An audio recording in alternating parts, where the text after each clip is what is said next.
姐妹们，大家平安。Shalom， saudara seiman， kita bertemu kembali。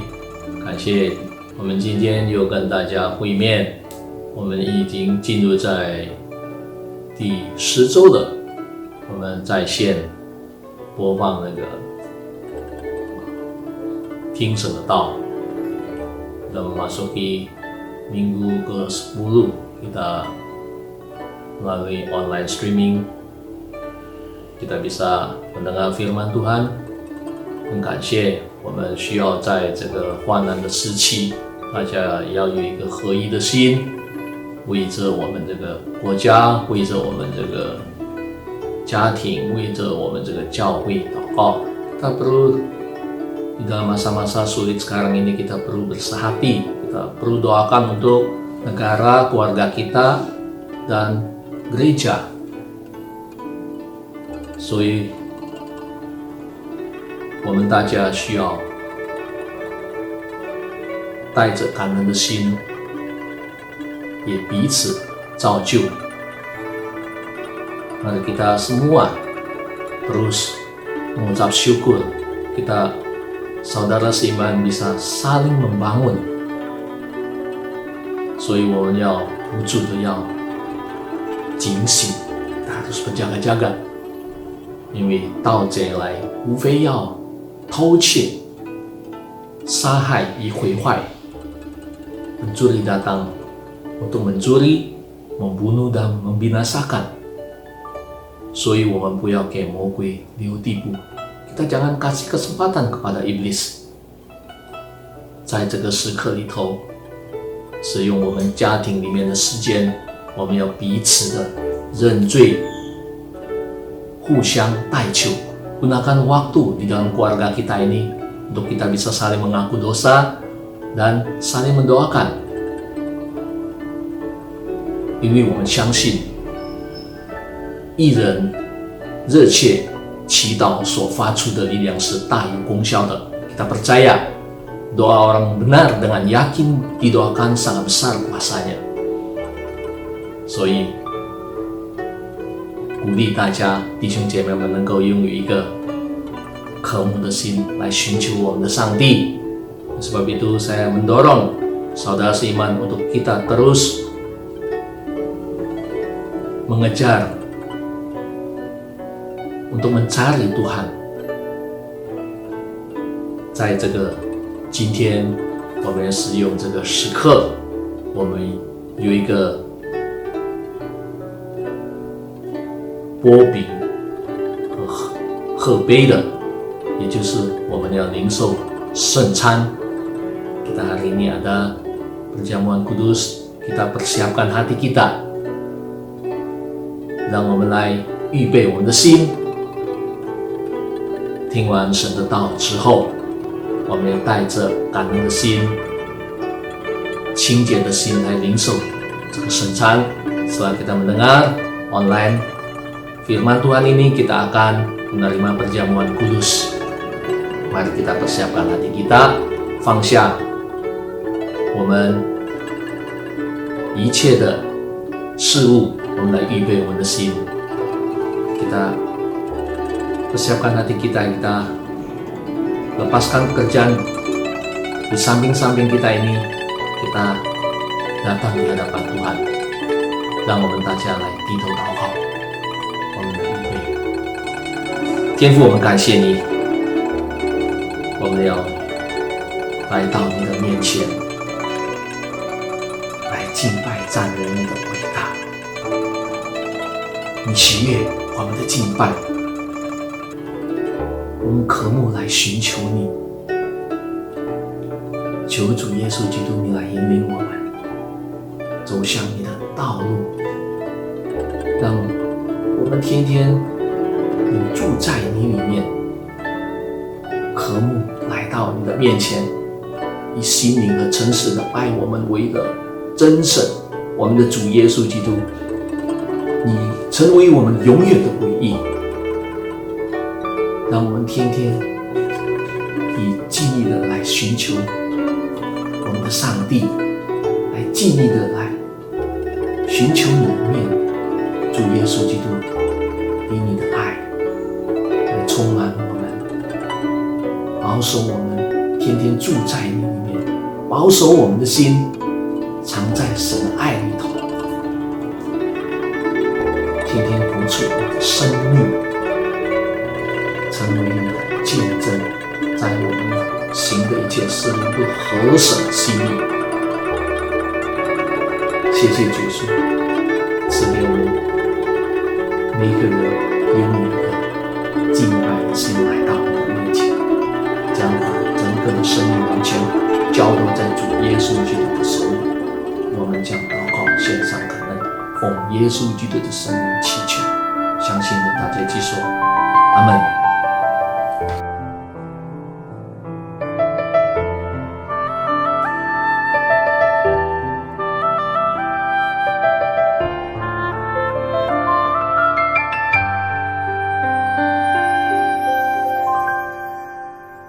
我们在天上的父，愿人都尊你的名为圣，愿你的国度降临，愿你的旨意行在地上，如同行在天上。我们日用的饮食，今日赐给我们，免我们所欠的债，如同我们免了人的债。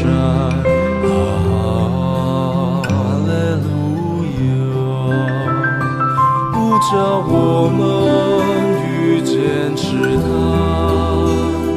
救我们脱离凶恶，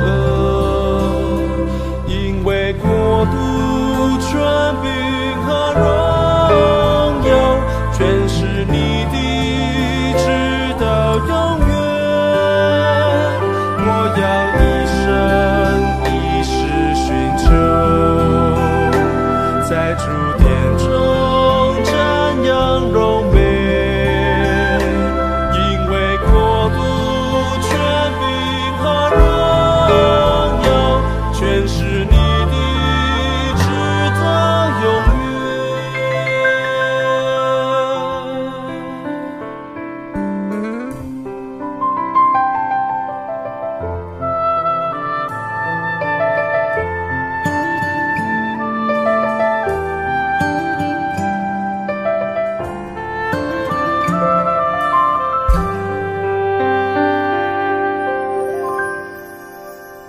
我们日用的饮食，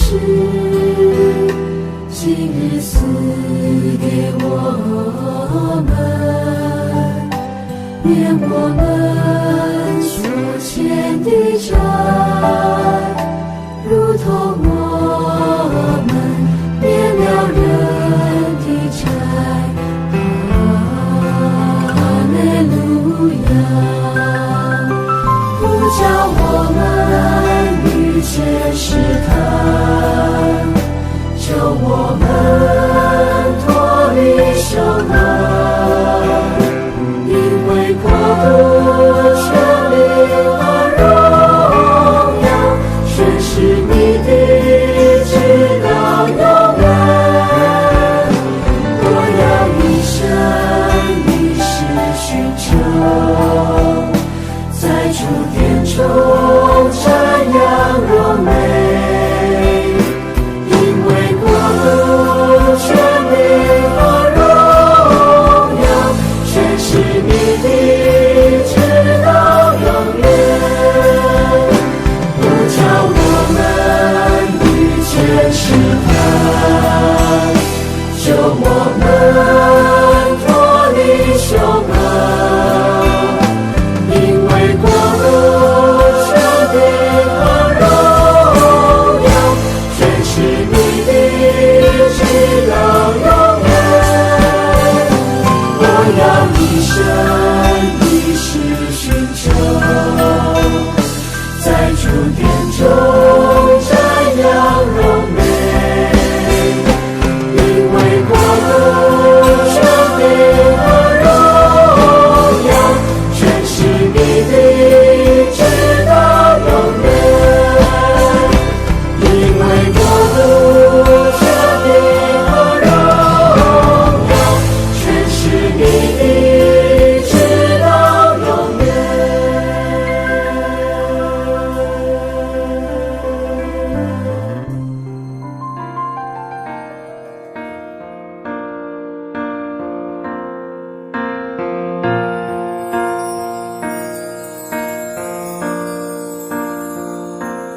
心情低落的时候，想起你的温柔，你那看不见的手安慰我。风风雨雨的天空，盼望看见彩虹，是你恩典的承诺。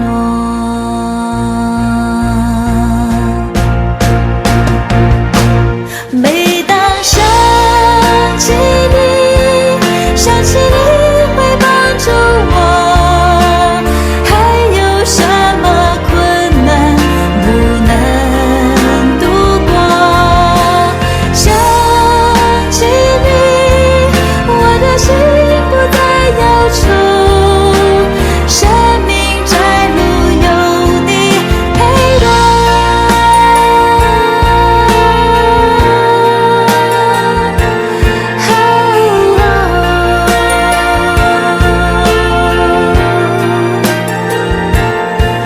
心情起起又落落，好像潮起潮落，你的慈爱终水不能淹没。听你此生对我说，一生不离开我，给我恩典的承诺。每当想起你，想起你会帮助我，还有什么困难不能度过？想起你，我的心不再忧愁，生命窄路有你陪我。想起你，想起你会帮助我，还有什么困难不能度过？想起你，我的心不再忧愁，生命窄路有你陪我，生命窄路有你陪我，生命窄路有你陪我。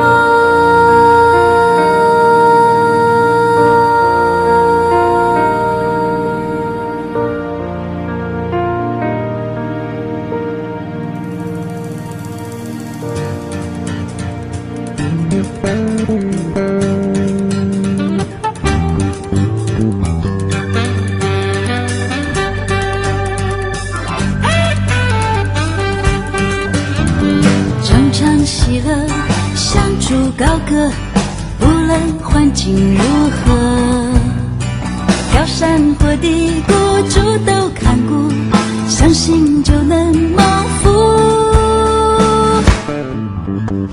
常常祷告，耐心等候，主做事有定时，流泪撒种比欢呼收割，相信就有喜乐。下垂的手再一次举起来，封闭的心再一次敞开，抛开一切忧虑，放下一切重担，来到主的面前，我喜乐满怀。冰冷的心被主爱来温暖，干渴的灵被主爱充满。主是我的力量，主是我的高台，死因有故，一路有耶稣陪伴，他永不离开。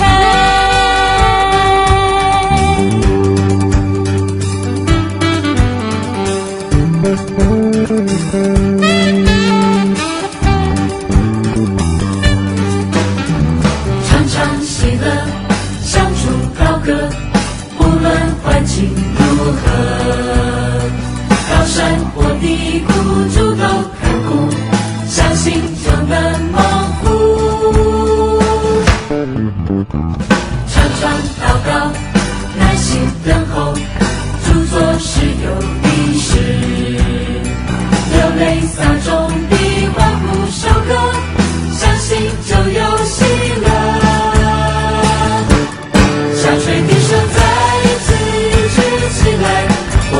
心再次敞开，抛开一切忧虑，放下一切重担，来到主的面前，我喜乐满怀。凌乱的心被主爱来温暖，干渴的灵被主爱充满。主是我的力量，主是我的高台，此因有苦一路有耶稣陪伴，他永不离开。想水的手再一次举起来，封闭的心再一次敞开，抛开一切忧虑，放下一切重担，来到主的面前，我喜乐满怀。凌乱的心被主爱来温暖，干渴的灵被主爱充满。主是我的力量，主是我的高台，此地有苦一路有耶稣陪伴，他永不离开。想水的手再一次举起来，封闭的心再一次敞开，抛开一切忧虑，放下一切重担，来到主的面前，我喜乐满怀。凌乱的心被主爱来温暖，干渴的灵被主爱充满。主是我的力量，主是我的高台，此地有苦一路有耶稣陪伴，他永不离开，他永不离开，他永不离开。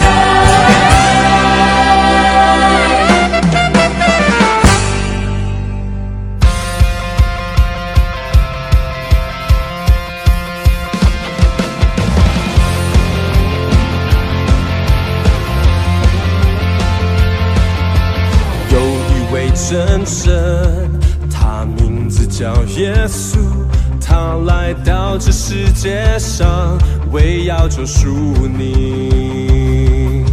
生命的意义尽在这福音里，只要你开口呼喊耶稣。耶稣是生命一切问题的解答，耶稣是生命一切黑暗的亮光，将忧伤变为喜乐，将惧怕变为力量，耶稣是永恒唯一的盼望。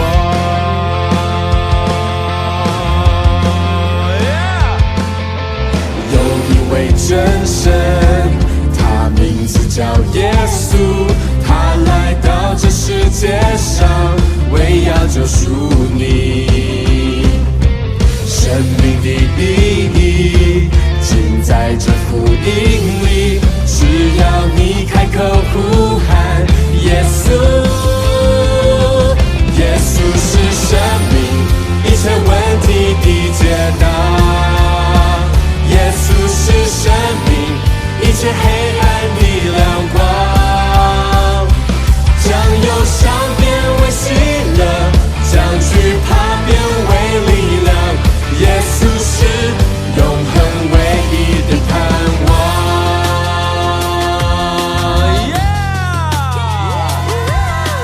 耶稣，耶稣，耶稣，耶稣，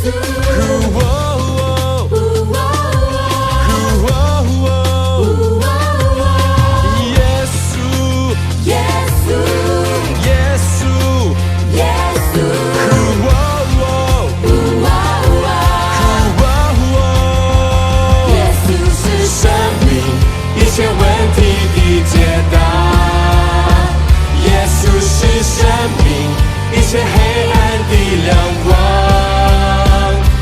将忧伤变为喜乐，将惧怕变为力量，耶稣是永恒唯一的盼望，耶稣是生命一切问题的解答，耶稣是生命一切黑暗的亮光，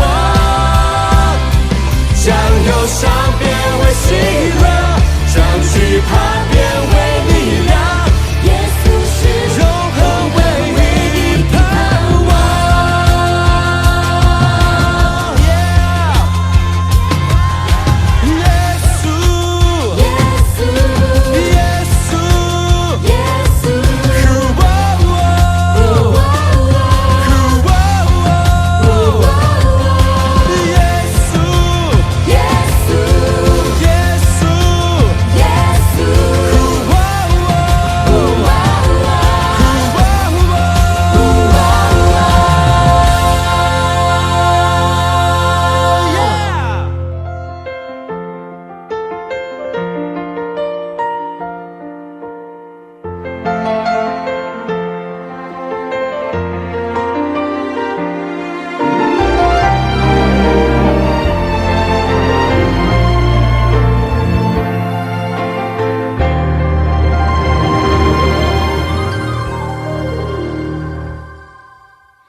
生永不悔，显明你极大恩惠。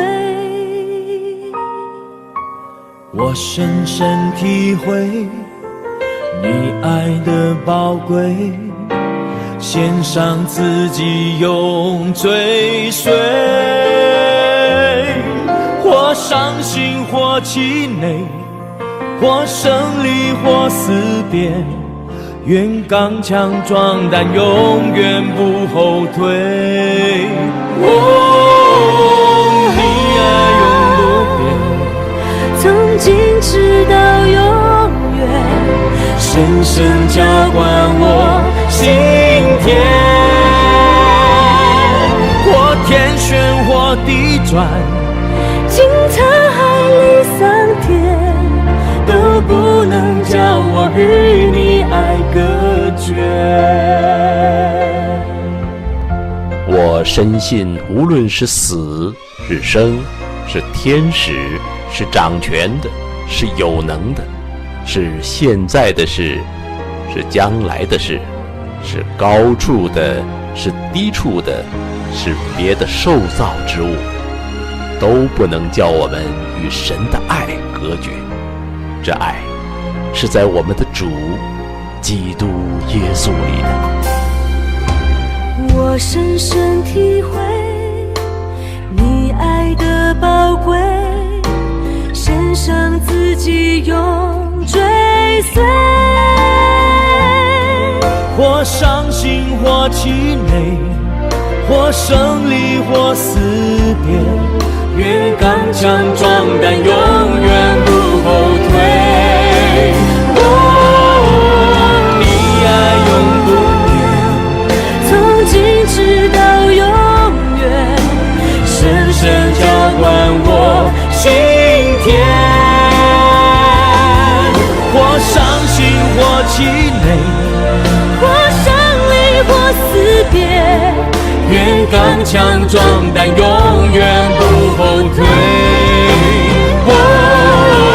你爱永不变，从今直到永远，深深浇灌我心田。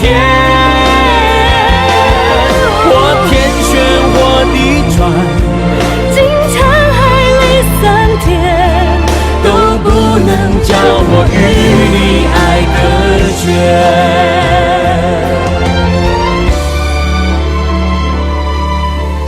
你流出宝血，将我命赎回，献上自己永追随。或伤心或气馁，或胜利或思辨，愿刚强壮胆，永远不后退。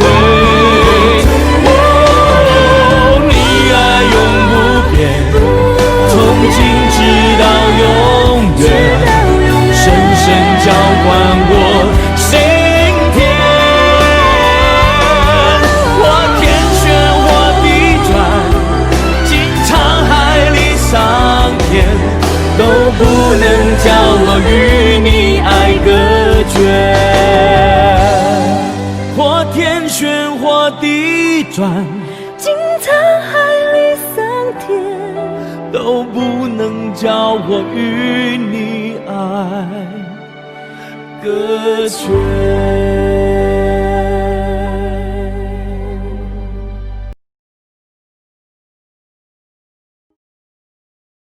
Shalom saudara, ingat virus corona walaupun menjadi alat Tuhan untuk memperingatkan gerejanya, tapi virus corona juga dipakai iblis saudara sebagai alat untuk mengalihkan perhatian kita dari pembangunan rumah Tuhan. Ingat, bahwa virus corona ini sungguh-sungguh telah menarik perhatian kita sehingga kita tidak berfokus lagi dengan pembangunan rumah Tuhan. Bayangkan saudaraku, pagi, siang, malam yang kita bicarakan hanya virus corona. Bahkan yang kita perhatikan hanya perkembangan virus corona dan kita lupa bahwa kita harus dan sedang membangun rumah Tuhan. Nah, sebagai gereja, tubuh Kristus, rumahnya, kita harus kembali menyelesaikan tanggung jawab kita. Apa tanggung jawab kita, saudara? Tanggung jawab kita adalah menjalankan dan menyelesaikan misi Bapa di surga. Ingat, menjalankan dan menyelesaikan misi Bapa di surga. Nah, apa artinya menyelesaikan misi Bapa di surga? Artinya saudara menyelesaikan apa yang menjadi bagian saudara. Apa yang menjadi tanggung jawab saudara di dalam proyek misi Bapa ini. Nah, sebenarnya kalau kita melihat di dalam perjanjian lama dari awal penciptaan sampai Yesus, mari kita lihat. Manusia diciptakan dan kemudian umat pilihan dilahirkan. Yesus harus meninggalkan tahtanya yang di surga, turun ke dunia menjadi manusia. Dan dia harus mati di atas kayu salib, bangkit pada hari yang ketiga. Dan setelah dia bangkit pada hari yang ketiga, dia kembali kepada Bapa, gerejanya, eklesianya, jemaatnya, rumahnya dibangun. Nah, semua rentetan ini hanya untuk sebuah misi, saudara. Dengarkan, sebuah misi. Mari kita melihat apa sebenarnya misi Bapa. Sebenarnya semua ada, ini untuk apa? Mari kita lihat sekali lagi di dalam Kejadian pasal 1 ayat 26 sampai 28. Saya akan bacakan untuk saudara. Berfirmanlah Allah, baiklah kita menjadikan manusia menurut gambar dan rupa kita, supaya mereka berkuasa atas ikan-ikan di laut, burung-burung di udara, dan atas ternak, dan atas seluruh bumi, dan atas segala binatang melata yang merayap di bumi. Maka Allah menciptakan manusia itu menurut gambarnya. Menurut gambar Allah diciptakannya dia. Laki-laki dan perempuan diciptakannya mereka. Allah memberkati mereka, lalu Allah berfirman kepada mereka, beranak cuculah dan bertambah banyak, penuhilah bumi dan taklukkanlah itu. Sampai di situ, saudara. Nah, saudara, kita melihat bahwa manusia diciptakan untuk berkuasa di bumi. Allah perintahkan supaya mereka beranak cucu bertambah banyak, memenuhi bumi dan menaklukkannya. Ingat, manusia diciptakan untuk membangun sebuah kekuasaan, sebuah pemerintahan, sebuah kerajaan bagi Allah di bumi ini. Ingat, bagi Allah di bumi ini.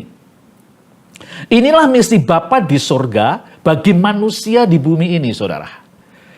Allah ingin melalui manusia, kerajaannya dibawa ke bumi ini. Nah, jadi naluri untuk berkuasa, untuk memerintah, membangun kerajaan, ini memang didesain oleh Allah bagi manusia. Untuk misinya. Jadi saudara, saya percaya sekali bahwa Allah sungguh-sungguh mendesain manusia benar-benar untuk menyelesaikan misinya. Mari kita melihat ketika manusia jatuh dalam dosa, memberontak kepada Allah, kemudian manusia diusir dari Taman Eden. Nah, ketika manusia jatuh dalam dosa dan diusir dari Taman Eden, maka naluri untuk berkuasa, memerintah, membangun kerajaan ini tidak hilang, saudara. Namun akhirnya naluri ini dipergunakan untuk tujuan yang salah. Hanya untuk pemuasan hawa nafsu kedagingannya. Dan ini yang terjadi ketika manusia jatuh ke dalam dosa. Nah, akibat dosa, akhirnya naluri manusia ini dipergunakan untuk saling berebut kekuasaan, bahkan saling membunuh satu dengan yang lain. Jangan heran, saudara, kalau ada banyak kerajaan-kerajaan di dunia ini. Bahkan di dalam setiap bidang kehidupan. maka ada raja-rajanya, saudara. Bahkan kehidupan yang kecil-kecil saja ada raja-rajanya. Saudaraku mungkin pernah mendengar The King of Gamblers. Ya, ada raja copet, ada raja disco, ada raja dangdut, bahkan ada raja kepiting, saudara. Semua ada raja-rajanya, karena naluri itu tidak hilang. Nah, dosa membuat manusia terpisah dari Allah. Apa akibatnya ketika manusia terpisah dari penciptanya? Ada banyak akibat dari terpisahnya manusia dari penciptanya. Tapi saya tulis 2 saja yang sangat penting menurut saya. Yang pertama, manusia setelah terpisah dari Allah yang menciptakan dia, manusia kehilangan tujuan hidupnya. Yang kedua, manusia kehilangan jati dirinya, identitasnya, gambar Allah inilah yang hilang. Nah, saudara, saya senang sekali dan setuju, dan saya mendapat banyak inspirasi dari apa yang ditulis oleh almarhum Myles Munroe. Dia berkata begini, tragedi terbesar dalam hidup bukanlah kematian, melainkan hidup tanpa tujuan. Kehidupan tanpa tujuan itu bukanlah kehidupan yang sejati. Jadi betapa pentingnya yang namanya tujuan hidup ini apa? Sebab kalau kita nggak tahu tujuan hidup saudara, saudara nggak pernah tahu untuk apa saudara hidup, maka saudara seperti layang-layang di udara yang putus talinya, saudara. Nah, kita melihat, saudara, akhir-akhir ini banyak orang, manusia yang berlumba-lumba ingin memperpanjang hidupnya. Mereka sekarang ini berlumba-lumba berjemur matahari. Sebab katanya, vitamin yang dari matahari itu sungguh-sungguh bermanfaat. Bahkan kalau nggak berlebihan, memperpanjang hidup kita. Ada banyak vitamin-vitamin, mineral-mineral, suplemen-suplemen yang laris terjual. Itulah sebabnya bisnis kesehatan tidak pernah mati, saudara. Manusia berlomba-lomba, olahraga pagi, jalan pagi, fitness, nge-gym. Saudara, semua dilakukan untuk memperpanjang hidup mereka. Tapi mereka nggak tahu untuk apa mereka hidup. Nah, ini aneh tapi nyata, saudara. Nah, mending kalau Allah memberikan perpanjangan hidup kepada mereka, dipakai untuk hidup yang baru, menjalani hidup dalam pertobatan.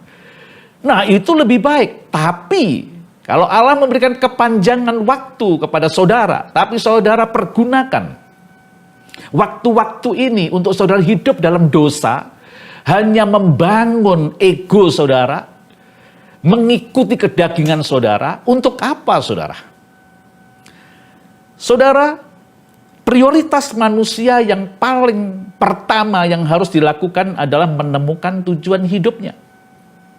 Bagaimana kita bisa menemukan tujuan hidup kita? Dengar baik-baik, saudara. Alkitab ini adalah firman Tuhan yang tertulis.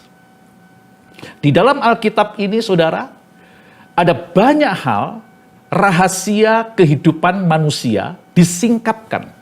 Dengan saudara meneliti firman Tuhan ini, dengan pimpinan Roh Kudus, maka saudara akan menemukan tujuan hidup saudara. Untuk apa? Itulah sebabnya, saudara, di masa-masa yang sulit, di mana kita dipaksa untuk tinggal di rumah berminggu-minggu, saudara. Perhatikan baik-baik. Manfaatkan saudara untuk memahami, untuk menyelidiki, dan bahkan untuk menemukan tujuan hidup saudara. Saudara harus menemukan tujuan hidup saudara di dalam Tuhan. Saudara harus tahu siapa diri saudara di dalam Tuhan.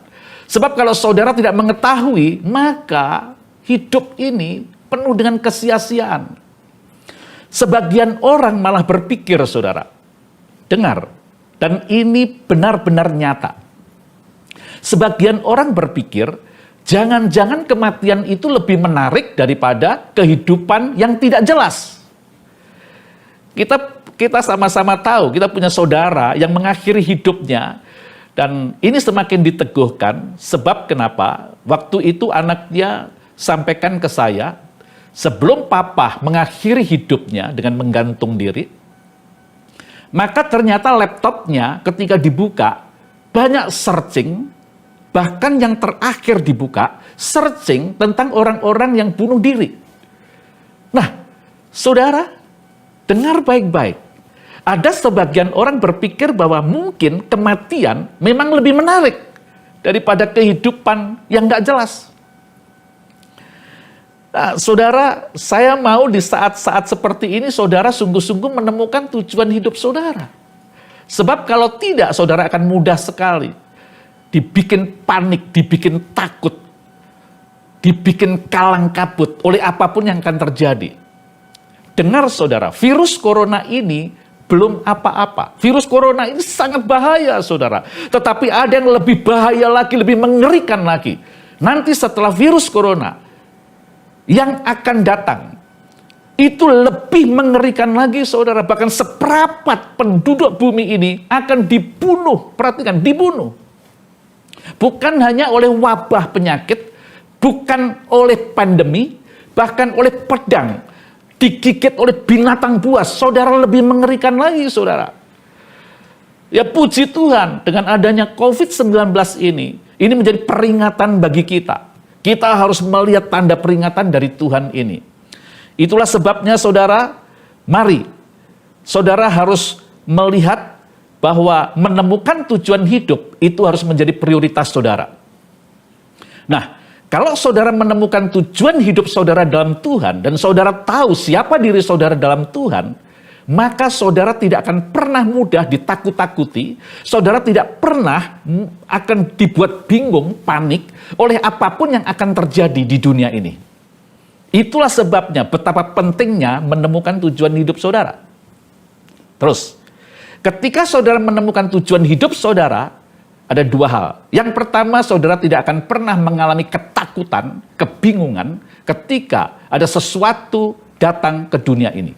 Yang kedua, saudara akan tinggal hidup di tempat yang tidak pernah terguncangkan. Saudara akan hidup di dalam kerajaan yang tidak terguncangkan. Kalau saudara menemukan tujuan hidup saudara dan saudara tahu siapa diri saudara dalam Tuhan, saudara akan masuk dan ingin hidup di dalam kerajaan yang tidak tergoncangkan, yaitu kerajaan Allah.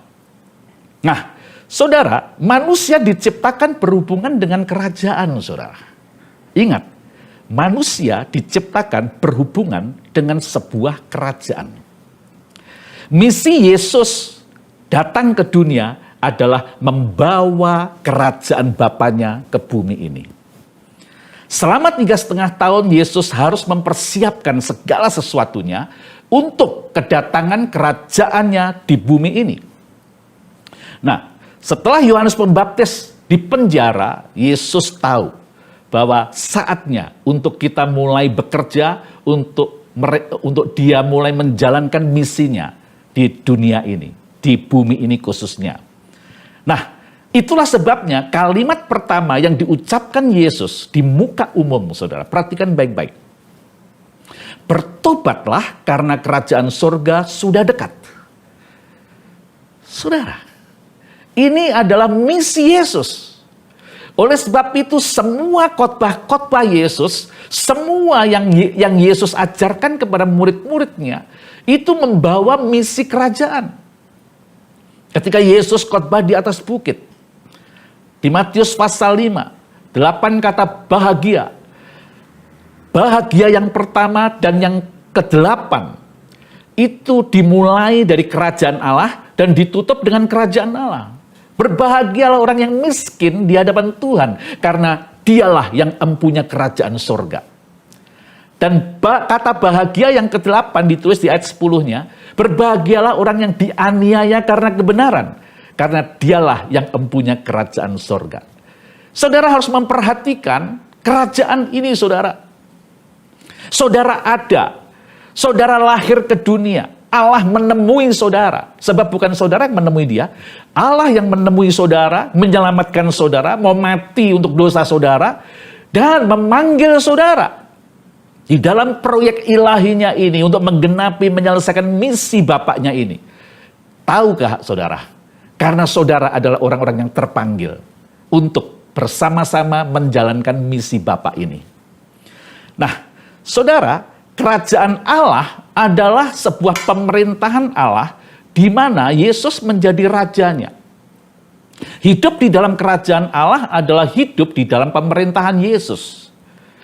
Hidup di dalam ketaatan kita kepada Yesus. Hidup di dalam ketaatan kita kepada firman. Sebab Yesus adalah firman yang menjadi manusia. Jadi saudara, ketika kita hidup di dalam pemerintahan Yesus, maka kita sebenarnya menjadi pelaku firman. Itulah sebabnya saudara, tahun ini adalah tahun menyenangkan hati Tuhan lewat kita melakukan perintah-perintahnya. Tidak cukup saudara hanya belajar Alkitab, kemudian menggali, menyelidiki hanya untuk pengetahuan saja. Dengar baik-baik saudara, tidak cukup. Tetapi saudara harus memperhatikan ini, bahwa ketika saudara menerima firman, ketika saudara menyimpan firman yang saudara terima ke dalam hati saudara, saudara memelihara, menanam firman itu di hati saudara, sampai targetnya, firman itu harus menyelamatkan jiwa saudara yang masih rusak, yang sudah ditaklukkan oleh daging, dikuasai oleh daging. Saudara, jiwa kita semua masih rusak, saudara. Firman yang kita terima harus bisa menyehatkan, menguduskan, memperbaharui jiwa kita yang rusak ini. Berkali-kali dalam khotbah saya sudah sampaikan ini kepada saudara. Dan saya ingatkan kembali, dengar, saya ingatkan kembali, supaya saudara sungguh-sungguh sadar bahwa jiwa kita harus diselamatkan oleh firman. Nah, apakah saudara sudah mengikuti atau hidup di dalam kerajaan Allah, atau saudara sebenarnya masih hidup di dalam kerajaan dunia? Gampang saudara. Selama ini, apakah saudara mengikuti perintah Allah, mengikuti firman Allah, menjadi pelaku firman, atau sebaliknya, hidup saudara selama ini diperintah oleh keinginan-keinginan kedagingan saudara? Apakah saudara diperintah oleh keinginan-keinginan dunia? Sebab keinginan dunia ini hanya 3, saudaraku. Dunia yang besar ini hanya dibagi 3. Keinginan daging, keinginan mata, dan keangkuhan hidup. Saudara, kalau kita hanya mengikuti ketiga hal ini, keinginan daging, keinginan mata, dan keangkuhan hidup, sebenarnya kita masih hidup di dalam kerajaan dunia. Kerajaan dunia itu bahasa halusnya. Sebenarnya ini kerajaan kegelapan, kerajaan iblis, saudara. Itulah sebabnya mari saudara, kita kembali menyelesaikan tanggung jawab kita. Apa yang menjadi bagian tanggung jawab kita? Yang pertama, mari kita menjalankan misi Bapa, yaitu misi kerajaan. Kita harus mulai masuk ke dalam kerajaan. Kalau saudara masih diperintah oleh kuasa kerajaan kegelapan, kerajaan dunia, mari kita bertobat bersama-sama. Saya mau mengajak saudara, tiba saatnya di masa yang sulit ini saat yang baik untuk kita bertobat. Dan ketika kita bertobat, kita mulai hidup diperintah oleh firman Allah. Karena hidup di dalam kerajaan Allah adalah hidup diperintah, ada di bawah naungan firman Allah. Itulah sebabnya mengapa saya terus gaungkan terus kepada saudara-saudara, bangun manusia roh saudara. Membangun manusia roh sama dengan menjadi pelaku firman. Mari saudara, saya mau saudara dapat apa yang saya sampaikan ini. Nah, minggu depan saya akan sampaikan saudaraku hal yang sangat penting sekali. Bagaimana Yesus menyelesaikan misi Bapa, yaitu membawa kerajaannya ke bumi ini. Mengapa? Untuk menyelesaikan misi Bapa, Yesus harus mati di atas kayu salib. Dan apa hubungannya dengan kita? Nantikan minggu depan saudara. Saya yakin bahwa minggu depan saudara akan semakin jelas untuk apa saudara diselamatkan, untuk apa Yesus harus mati, dan untuk apa Yesus mengajak saudara menjadi partnernya menyelesaikan misi Bapa di dunia ini. Saya mau Setelah ini saudara berdiskusi, apa yang saudara dapat, apa yang saudara terima, saudara diskusikan bersama-sama, saling mendoakan, dan mari saudara kita kembali berjalan di dalam naungan kerajaan sorga. Mari hidup kita dipimpin oleh firman. Mulai praktekkan, melakukan firman Tuhan setiap hari. Daripada saudara, waktu-waktu yang longgar ini, yang tetap ada di rumah ini, saudara pergunakan untuk hal yang bahkan membangun kedagingan saudara. Mari pergunakan waktu yang sangat baik ini. Ketika kita dipaksa ada di rumah ini, mari saudara baca rahasia-rahasia kehidupan. Apapun yang akan terjadi di dunia ini sudah tertulis di dalam Alkitab ini. Apapun kehidupan saudara, ujung kehidupan saudara ada di mana? Nanti kehidupan dunia ini akan menjadi seperti apa? Sudah tertulis di dalam Alkitab ini. Itulah sebabnya ketika saudara ada di rumah, dipaksa untuk tetap di rumah setiap hari, setiap minggu, saudara. Bahkan berminggu-minggu maksud saya, saudara pergunakan. Saudara akan dituntun oleh firman Allah yang sudah tertulis di dalam buku ini.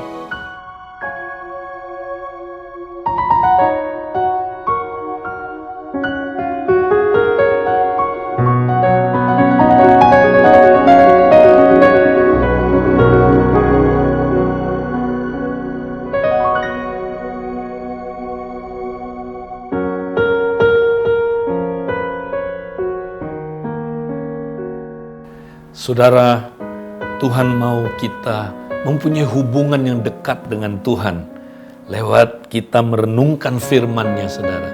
Dan kita bersekutu dengan tubuh Kristus. Alkitab berkata setiap kali kita makan dan minum perjamuan, saudara, kita sebenarnya bersekutu dengan tubuh Kristus. Tubuh Kristus yang secara pribadi maupun tubuh Kristus secara korporat. 所以今天我们要来到神的面前，我们要得到从神来的这个圣餐，所以我们要预备我们的心，现在我们要预备我们的心。Saudara, bagaimana cara kita menyiapkan hati kita? Nah, kita cek apakah kita menguji diri kita. Apakah kita ada kepahitan, apakah kita saling membenci satu dengan yang lain, kita harus bereskan, saudara. Ampuni kalau ada orang yang kita benci, saudara. Kalau ada orang yang kita kepahitan, kita ambil keputusan, minta ampun sama Tuhan atau ngaku dosa, dan kita juga, saudaraku, mengampuni orang itu.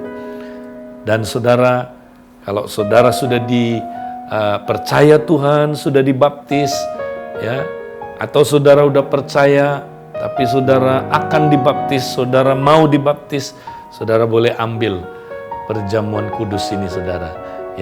Nah, mari kita pegang, saudaraku, roti ini di tangan kanan kita.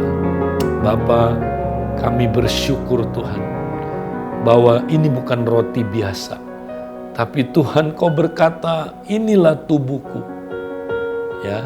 Dan setiap kali kami makan ini, Tuhan, kami mengingat akan Engkau. Kami bersekutu dengan tubuh-Mu, Tuhan, dan darah-Mu, Tuhan. Terima kasih, Tuhan. Kami mau, Tuhan, terima semua pengorbanan-Mu di kayu salib, Tuhan. Terima kasih, Tuhan. Di dalam nama Yesus, kami terima dengan ucapan syukur. Mari kita makan, saudara.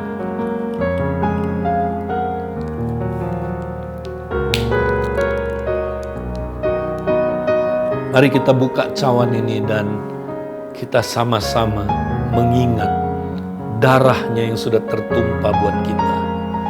Oleh karena darahnya, saudara, dosa kita boleh diampuni.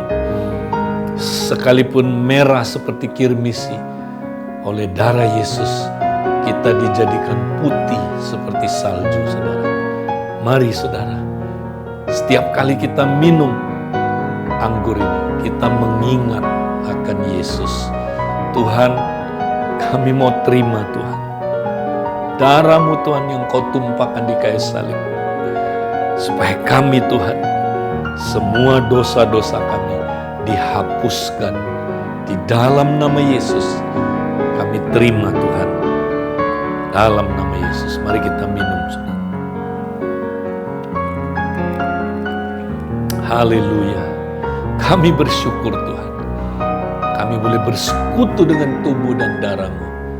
Terima kasih Tuhan. Di dalam nama Yesus, kami terima semua berkat-berkat dalam perjamuan kudus ini. Amin. Saudara-saudara, nah kita mau ingat terus saudara, ke depan ini walaupun ya lockdown ini sudah diperlonggar atau sudah bebas, tapi kita mau tetap ibadah online. Ya, sampai nanti saudara kita lihat situasi yang ke depan, kalau sudah sangat aman saudaraku dan kita bisa saudaraku menetapkan waktu yang tepat buat kita. Nah, nanti baru kita berpikir ya ada audiens di dalam ibadah yang ada di dalam saudaraku gedung kita. Jadi sementara ini saudara, kita terus beribadah online. Ya. Jadi saudara, mari kita siapkan diri kita. Ya, kita mau terima ya firman Tuhan yang memperlengkapi kita saudara, supaya kita bisa bangun rumah Tuhan di dalam hidup kita. Ya, lewat ibadah equipping hari Minggu. Nah, mari saudaraku, sebelum kita akhiri ibadah ini kita mau terima berkat Tuhan. Ya, angkat tangan saudara.